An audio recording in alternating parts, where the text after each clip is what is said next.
Friend कैसे हैं आप सब। उम्मीद है तरह से होंगे। फ्रेंड आज हम रिएक्शन करने वाले हैं फूल और कांटे के पार्ट 7 पर। तो चलिए ज़्यादा वेट नहीं करते और वीडियो को स्टार्ट करते हैं। Let's start.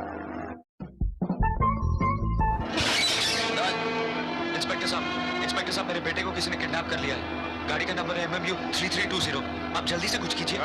जी साहब, इसकी रिपोर्ट लिख लो। लिखता हूँ साहब। सर रिपोर्ट तो बाद में भी लिखी जा सकती है।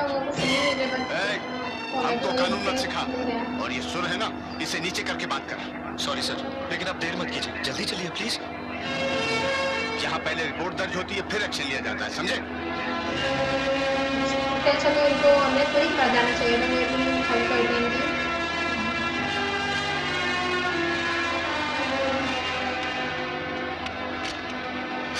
गोपाल का कुछ पता लगा? कहाँ है वो? कौन ले गया है उसे?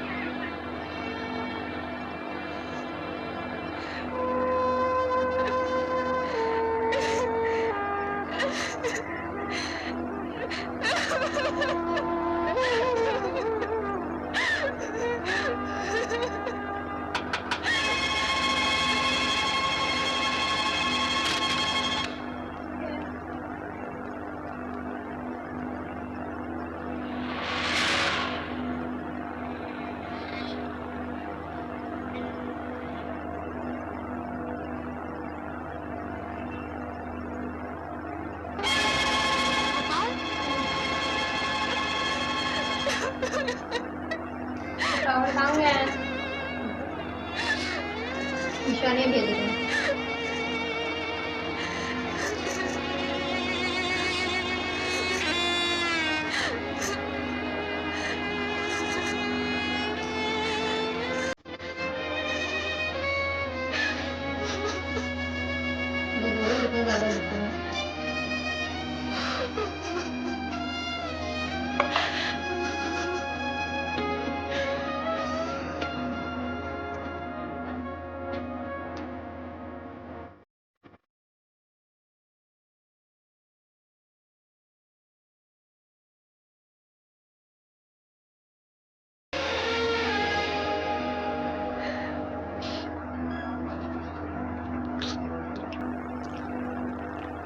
बच्चों को गोद लेने के लिए तो किडनैप नहीं किया होगा ना?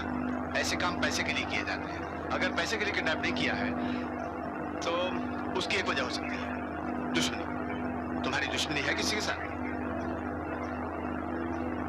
अरे नहीं है, पुरानी कोई दुश्मनी है?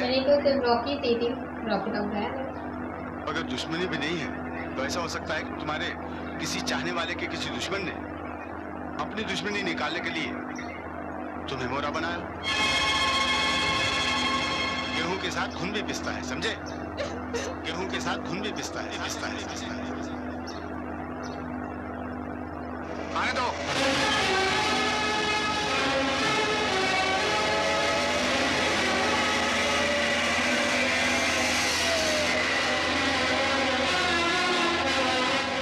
आप यही चाहते थे ना कि मैं आऊं? मैं आ गया। नहीं पता चल गया ना, लेकिन ये मत समझिए कि मैं झुक गया। किसी कीमत पर मैं आपके सामने नहीं झुकूंगा। जबकि मुझे मालूम है कि आपके सामने कोई जीते जी सर नहीं झुकाता तो आप उसकी गर्दन कटवा देते हैं। अरे अगर मुझे भी झुकाना था तो मेरी भी गर्दन कटवा देते। लेकिन आपने तो मेरा कलेजा निकाल लिया। आप बहुत जिद्दी हैं। जालिम है आप। आपने मेरे बेटे को किडनैप कराया है, और अगर आपने नहीं कराया तो आपके किसी दुश्मन ने कराया होगा, जिसके भी जिम्मेदार आप हैं। आप कैसे कह रहे हैं? मेरे बेटे की आंख से जितने आंसू बहेंगे, मेरे अंदर उतना ही बूंद बूंद बारूद भरेगा। और अगर मेरा बेटा नहीं मिला तो इस बारूद को फटने से कोई नहीं रोक सकता, आप भी नहीं। आज तक मैं रुका रहा, चुप रहा, आपके जुल्मों को सहता रहा, उसका इंतकाम नहीं लिया तो सिर्फ इसीलिए कि आप मेरे बाप हैं।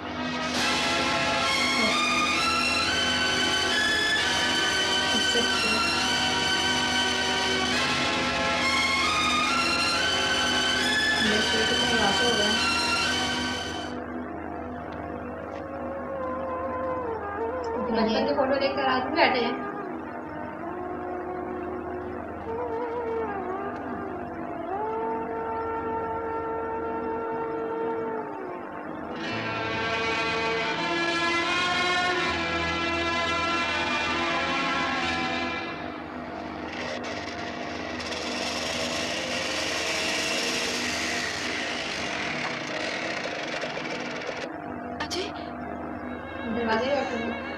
वो इंतजार में है।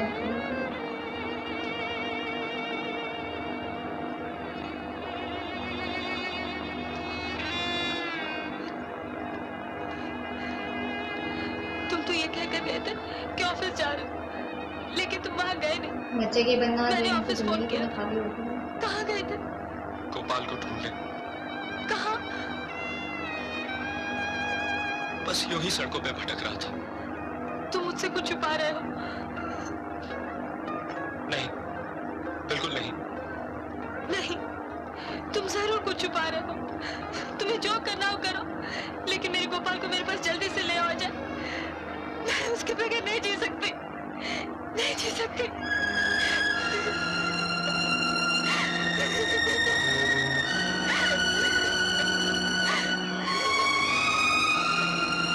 मुझे भी परेशान की करे तो क्या करें।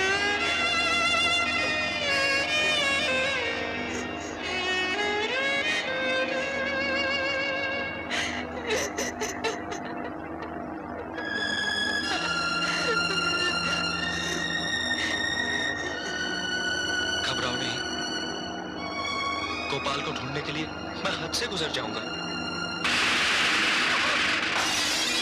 तो हमें भी लगेगा।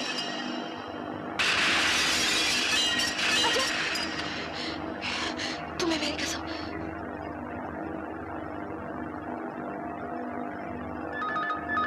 हेलो अजय, मुझे तुम्हारा अंदाजा सही लगता है कि मेरे ही किसी दुश्मन ने हमारे गोपाल को किडनैप किया है।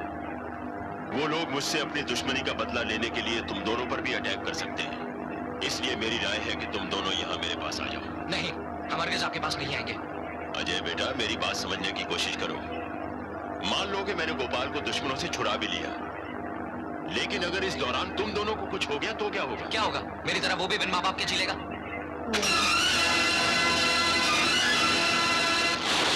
इतनी बड़ी बात तो है।